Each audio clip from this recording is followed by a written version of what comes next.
layers of saying, yes, I wanted OnlyFans to charge me, and they're going to have a hard time getting that money back. So in most cases, absolutely, you are protected from that kind of chargeback. When chargebacks do happen, you can know that it must have been a very, very serious case. It must have been an actual legitimate case for OnlyFans and for CC Bill to be kind of going on to the side of the credit card and the subscriber.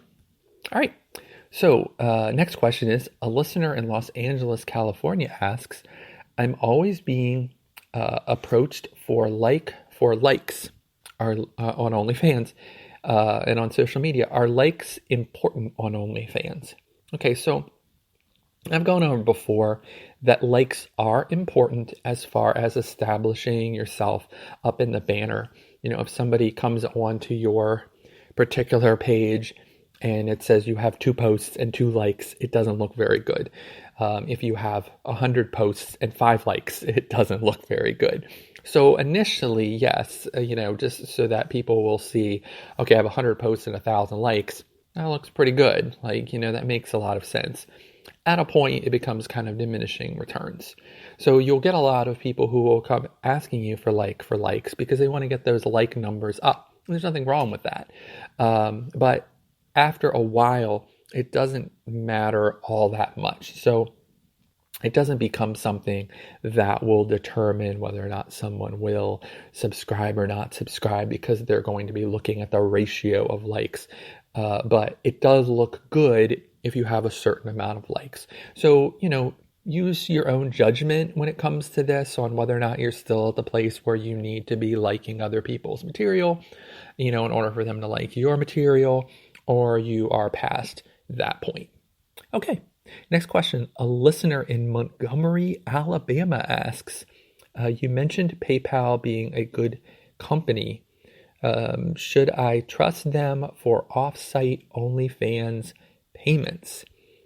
Okay, so yes, PayPal is a good company. I did mention that PayPal had my back when we did an Instagram, the podcast that we did, I bought, Instagram promotions. You don't have to. I knew that PayPal would have my back as a business owner.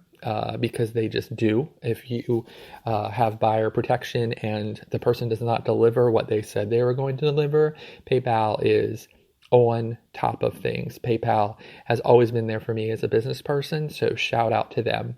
But PayPal does have rules that a lot of different credit card processors have in regards to 18 plus material.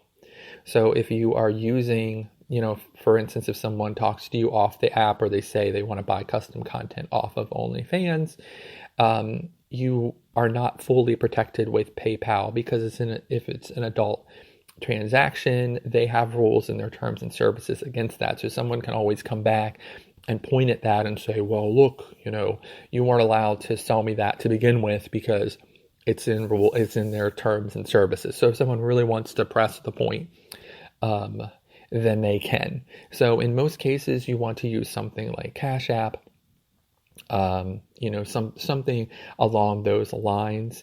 Again, read their terms and services as well. All of these things are, fluid as far as how they accept things, but generally speaking, PayPal is not an absolute. So you do run into issues using them. You can run into issues using just about every kind of Venmo, Cash App, etc., if really pressed, because of the terms and services that those companies use as far as selling off-site content. So in most cases, try to put your content behind the paywall, as I mentioned a little earlier in the podcast, at OnlyFans, because OnlyFans does have bulldog credit card processors making sure that your charges are protected, which is super helpful. And part of that 20% that you pay over to OnlyFans goes towards trying to protect you. So, all right, awesome. Well, those are some great questions. I really appreciated them. Again, that was Sunday Secrets 4, answering listeners' OnlyFans questions. Again, my name is Richard Lewis. I am the founder of OnlyFans Hero and an upcoming platform called Stripper.fan. You can find this podcast on Instagram at OnlyFans Secrets Podcast. You can also find us on Reddit at the subreddit of r/OnlyFans Secrets, which is a marketing community on Reddit. You can also find us on OnlyFans itself at onlyfans.com/OnlyFans Hero, where you can subscribe and follow us for free, and we'll give you the latest updates on this podcast. We're also on TikTok at OF Secrets Podcast on there. And as always, we are on Twitter, and our Twitter continues to grow, which is super exciting. We're doing hourly free promotions for OnlyFans creators on there.